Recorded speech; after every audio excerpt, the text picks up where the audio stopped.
تو سبحان اللہ، یہ جو جمعرات کی رات چل رہی ہے، کل جمعے کا دن ہے، اور کل دن تو ویسے ہی بڑا مبارک ہے۔ آپ کو پتہ ہے کل سبحان اللہ آج رات سے ایک عجب سما ہے، ایک مکے میں ایک رونق ہے۔ لبیک اللہم لبیک لبیک لا شریک لک لبیک ان الحمد والنعمت لک والملک لا شریک لک۔ منا کی طرف ایک ایسی بستی کی طرف قافلے رواں دواں ہوں گے، اس وقت خوشی کا عالم ہوگا، ہر حاجی کا چہرہ دمک رہا ہوگا، اور سب کی ایک لگن ہے کہ اللہ کو راضی کرنا ہے۔ اپنے مکے میں تقریباً حاجی ہوٹل میں رہ رہے ہوتے ہیں، ایئر کنڈیشن کمرے، بستر سب چھوڑ کر احرام پہن کر چلے ہیں ایک بستی کی طرف، چلے ہیں خیمہ بستی کی طرف، اور دل خوشی سے جھوم رہا ہے۔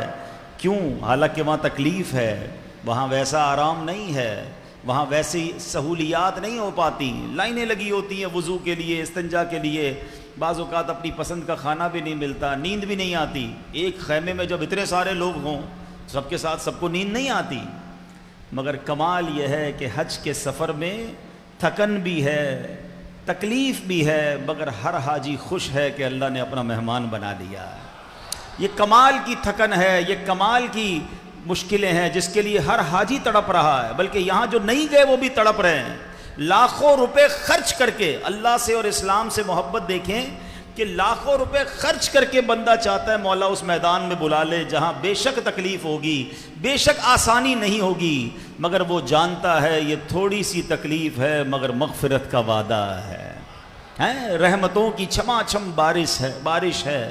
اور کل کا دن جب جمعے کا دن ہوگا، سارے حاجی منا پہنچ جائیں گے، 5 نمازیں کل وہ منا میں ادا کریں گے، اور سبحان اللہ جو ہفتے کا دن ہوگا وہ یوم العرفہ ہوگا، اور خوش نصیب حاجی وہاں حج ادا کریں گے۔ اور یاد رکھیے سب سے افضل دن پورے سال میں وہ جب یوم عرفہ حاجی عرفات کے میدان میں ہوتے ہیں، اللہ کی وہاں پر ایسی خاص رحمتیں برستی ہیں، اللہ فرشتوں کے سامنے حاجیوں پر فخر فرماتا ہے، میرے فرشتوں دیکھو میرے بندے دور دور سے پراگندہ بال، میلے کچیلے، ایک لباس پہنے، ایک صدا لگاتے ہوئے اس میدان عرفات میں حاضر ہیں۔ اے فرشتوں گواہ ہو جاؤ میں نے سب کی مغفرت فرما دی۔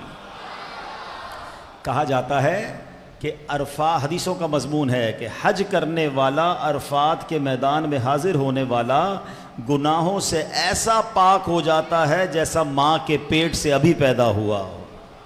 سبحان اللہ۔ اور اس کے بعد جب پورا دن گزار لیتے ہیں، جب ہفتے کی رات اور اتوار اور ہفتے کی درمیانی رات ہوگی نا، یاد رکھنا، کیونکہ ہمارے دل ان کے ساتھ دھڑکنے چاہیے، ہماری کیفیتیں ان کے ساتھ چلنی چاہیے۔ سبحان اللہ۔ ہفتے کی رات یہ حاجی پہنچ جائیں گے مزدلفہ۔ اوئے ہوئے، یہ وہ رات ہوتی ہے 5 اسٹار 7 اسٹار ہوٹل کے بستر پر وہ مزہ نہیں آتا جو اس پتھریلے میدان میں حاجی بغیر کوئی ٹینٹ، بغیر کوئی نیچے قالین، پتھروں پر سو رہے ہوتے ہیں، روڈوں پر سو رہے ہوتے ہیں، مگر سب خوش ہوتے ہیں، وہاں کنکریاں چنتے ہیں۔ اور فرمایا یہ رات حاجیوں کے لیے شب قدر سے افضل رات ہے۔ اور اب مزدلفہ کا جو وقوف ہے نا، اس میں فرمایا کہ عرفات میں حقوق اللہ معاف ہوتے ہیں، اور انشاءاللہ مزدلفہ میں حقوق العباد معاف کروا دیے جائیں گے۔ تو بڑا مبارک سفر ہے ماشاءاللہ۔ پاکستان سے بھی کئی حاجی گئے ہیں، آپ کے بھی جاننے والے رشتہ دار وہاں پہنچ گئے ہیں۔ ہم حاجیوں سے بھی گزارش کرتے ہیں اگر ہمیں دیکھیں، ہمارا کلپ دیکھیں تو اے حاجیوں ہمیں بھول نہ جانا، ہمیں بھی اپنی دعاؤں میں یاد رکھنا، سب مسلمانوں کے لیے دعا کرنا جو تڑپ رہے ہیں۔ ہم اللہ سے دعا کرتے ہیں کہ یا اللہ آئندہ سال ہم سب کو بھی یہ مبارک سفر نصیب فرما۔ تو بڑی مبارک گھڑیاں ہیں، اگلے 2-3 دن 4 دن جو ہے نا یہ خاص رحمت الہی کے دن ہیں۔ اور پھر ماشاءاللہ جب پیر کا دن ہوگا تو ہمارے یہاں قربانی ہوگی، اور یہ بھی سنت ابراہیمی ہے، جب کروڑوں لوگ اپنے رب کے حضور جانوروں کی قربانیاں پیش کریں گے، اللہ کی رضا کے لیے اپنا مال خرچ کریں گے، تو ظاہر ہے جب اتنی ساری نیکیاں ہوں تو یہ خاص رحمتوں کے نزول کا وقت ہوتا ہے۔ ہم اللہ سے دعا کرتے ہیں کہ یہ مبارک ایام ساری دنیا کے مسلمانوں کا حج بھی قبول فرما اور سب کی قربانیاں بھی قبول فرما۔ اور ان مبارک ایام میں ہم یہ بھی دعا کرتے ہیں کہ اللہ ہمارے مظلوم فلسطین کے بھائی بہنوں اور بچوں کی بھی غیب سے مدد فرما، ان کو بھی عید کی خوشیاں نصیب فرما دے۔ تو سبحان اللہ، تو اب درود پاک کثرت سے پڑھنا ہے انشاءاللہ۔